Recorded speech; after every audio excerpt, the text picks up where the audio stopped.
CBS News Miami. Good afternoon, and thank you for joining us. I'm Lauren Pastrana, and welcome to CBS News Miami's 4 p.m. Quickcast. Let's take a look at today's top stories. Always alerting, always tracking. This is Next Weather. We begin with a live look outside. Just a beautiful South Florida day, warm and sunny again. But of course, we want to know if it's going to stick around for the weekend. To answer that question for us, next weather meteorologist Cindy Presser joins us with the answer. Cindy. It is, Lauren. Yes, and it is so nice. I've heard so many people commenting how nice it is to have the sunshine back. We didn't have that for a couple of days. It's been such a rough week, so this is very much a treat. 83 degrees, that is the high so far today. We have a wind that's variable at 6 miles per hour, so not only do we have the sunshine, but we have the light winds, and that's going to carry us into the weekend. We should have dry and mild conditions with a weak front that moves through. It'll be late on Sunday, and really there's no moisture with it, so it's not going to make much of a difference at all. So it's just a front. Seasonal temperatures into next week, we may even jump up just a little bit from that, but we still have something to watch here along the coastal areas. Coastal flood advisory through Saturday night, including coastal Broward, Miami-Dade, and all the way through the Keys. So that's that saltwater flooding that does get in along the coastal areas. So that's something to keep an eye on. And we still have a high rip current risk until 7 o'clock, at least for coastal Broward County. So that's something to watch too. But 83 degrees, that's nice. 83 in Homestead. Fort Lauderdale now 81 degrees. We've got partly cloudy skies. The Keys are looking good this afternoon as well. Our winds have turned to the northwest with this drier air that's trying to get in here now. That's going to be the case all the way through the weekend. Beautiful. I hope you've got some plans outdoors because this is really a treat. Very, very nice conditions. As far as any rain, you're not going to find that. Just a few little clouds moving through from west to east. This is what they're doing now aloft here, so that's the flow. But generally, that surface flow is coming from the northwest, and that's drier air. By the way, we have an event going on tonight in the sky. The Leonid meteor shower is going to be peaking tonight into Saturday morning. So if you want to get a good look at this, you want to stay away, get away from the city lights. I know you're going to have to drive a ways, but you got to get away from the light pollution. It about 10 to 15 per hour. They're bright and fast moving, so you're really going to have to watch, and there could be a couple clouds out there, so look between them. It's debris from Comet Tempel-Tuttle, and it happens every year at this time. And again, best place to go, get away from the city lights, sit back and enjoy. Should be very, very nice. So we're looking at just a few clouds here and there, and our modeling wants to paint on a few showers Saturday afternoon. I don't think that's going to happen. The air is dry, so overall it's going to be dry. And then next week, Thanksgiving, could see a couple of changes here. We'll have an increase in clouds. Temperatures, look at this, in the 80s, so that's a very nice Thanksgiving. And there might be a spot shower, especially by the time we get into Thursday and Friday of next week, but of course we'll keep an eye on it. Tropics, don't think we're going to have a tropical storm now. It doesn't look like Vince is going to develop, so this one should just stay weak out there, bringing some rain, though, to the folks possibly in Jamaica. So we'll watch that into Cuba, but here, nothing for us. Temperatures topping out in the 80s, dry this weekend, maybe a spot shower next week for Thanksgiving.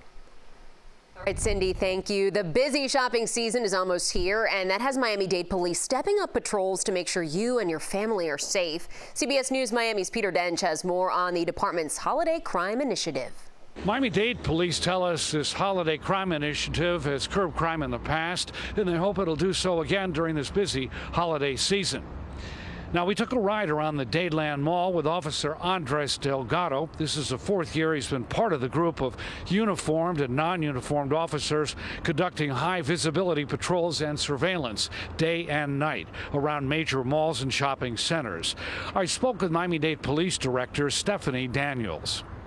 We just want to make sure that while you're out there, we don't want you to become a victim of a robbery, which can be very easy when you walk into and from your vehicles, or being a victim of a burglary where your car is getting broken into. So we just want to make sure, as a common courtesy, that everybody just stay alert. Among other tips, avoid carrying large amounts of cash with you, and if you're shopping at night, park in well-lit areas. Police say they could not say how many officers will be on patrol, but they say this initiative will continue until the end of the Christmas holiday season. At the Dadeland Mall, Peter Dench, CBS News, Miami. Now to the Israel-Hamas war. Israel Defense Forces say the next stage of battle has begun, signaling the offensive in the northern Gaza Strip may move south. That's where most Palestinians have taken refuge. CBS News Miami's Willie James Inman joins us live from the capital. And Willie, with all the chaos happening since the Israel-Hamas war began over a month ago, there's just been an overwhelming amount of devastating news coming from the Middle East. But what's the most important thing that we can let people know about the situation right now?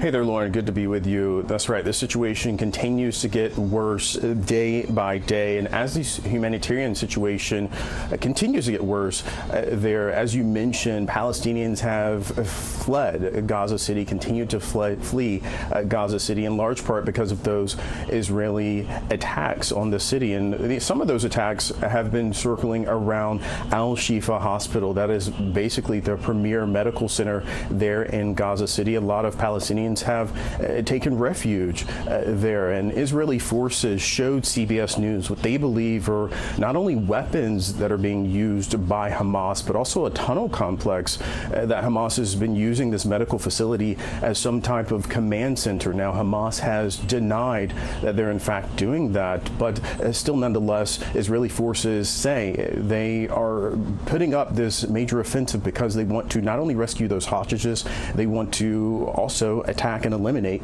Hamas. On the other side of this, you have the hostage situation. Some 240 hostages that were taken during that attack in early October. You have the United States government, the Israelis, and the Qataris in the middle of this, helping to negotiate some type of deal with Hamas for the release of these hostages. Just earlier today, President Biden spoke with the Emir of Qatar. They talked about the humanitarian crisis. They also talked about the need for the release of those hostages. And CBS News has learned that there was a deal that's being worked about, that's being talked about behind the scenes for a 3-day ceasefire in exchange of hostages. Perhaps the Israelis giving some of the Hamas hostages to, or Hamas prisoners, I should say, to Hamas, and Hamas releasing about 50 or so of those hostages. And for now, Lauren, that deal really has just been facing a roadblock as these negotiations continue, and both the United States and Israel have called for the release of those hostages. Lauren, back to you. Willie James Inman live for us in Washington, D.C. Thank you for keeping us informed of all the new nuggets of information coming out of the situation in the Middle East. Of course, stay with CBS News Miami on air and online for the latest on the Israel-Hamas war. We'll bring you the new developments as they happen. Right now, airports are heating up as holiday travel ramps up. That's where we find our CBS News Miami Ted Scouten, who has a preview of the rush to come.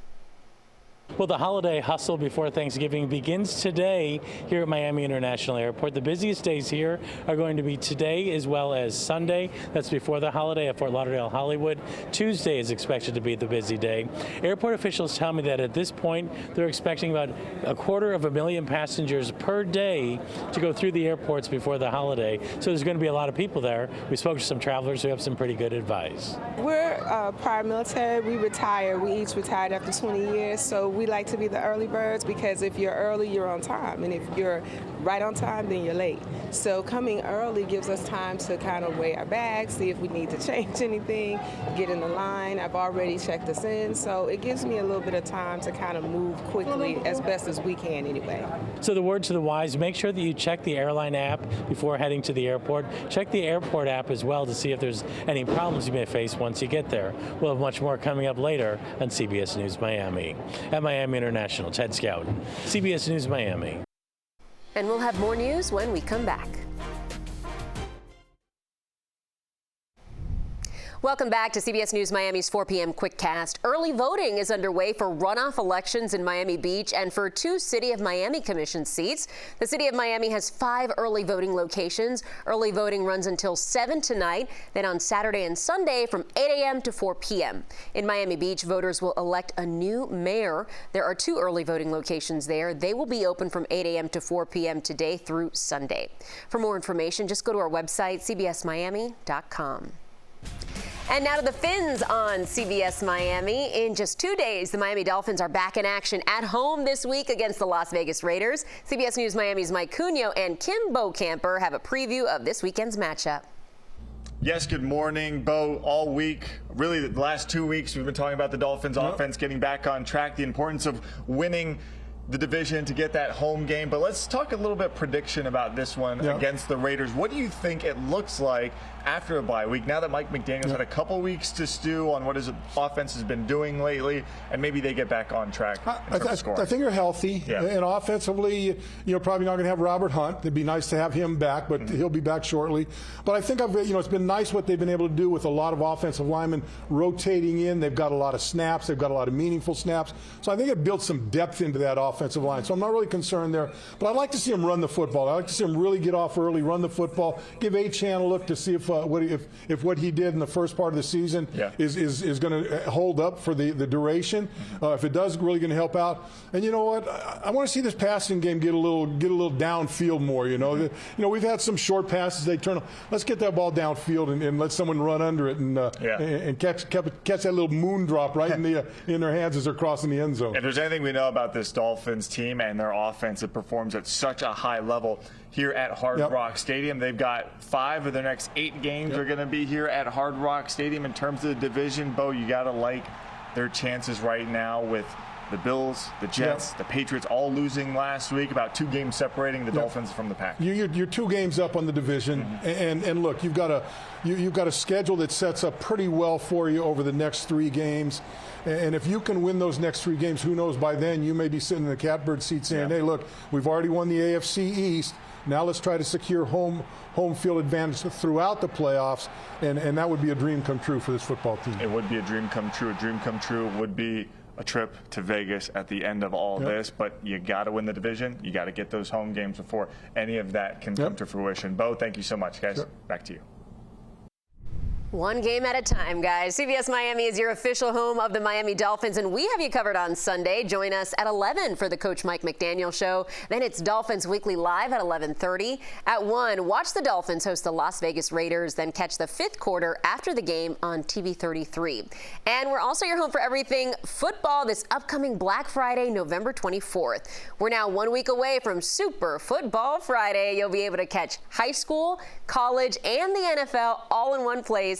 It all gets underway with a 1-hour edition of CBS News Miami at 9 a.m. At 10, catch the Nat Moore Trophy Preview Show. That's followed by the Coach Mike McDaniel Show. At 11 a.m., it is Dolphins Weekly Live. Then at noon, the Big Ten on CBS takes over with Iowa at Nebraska. At 2 p.m., catch the Dolphins pregame show. And at 2:45, it's the Dolphins taking on the New York Jets. We wrap it all up with the 5th quarter postgame show that's only right here on CBS Miami next Friday, November 24th. And that's it for CBS News Miami's Quickcast. I'm Lauren Pastrana. Thank you so much for joining us. Stay tuned for more news right here on CBS Miami.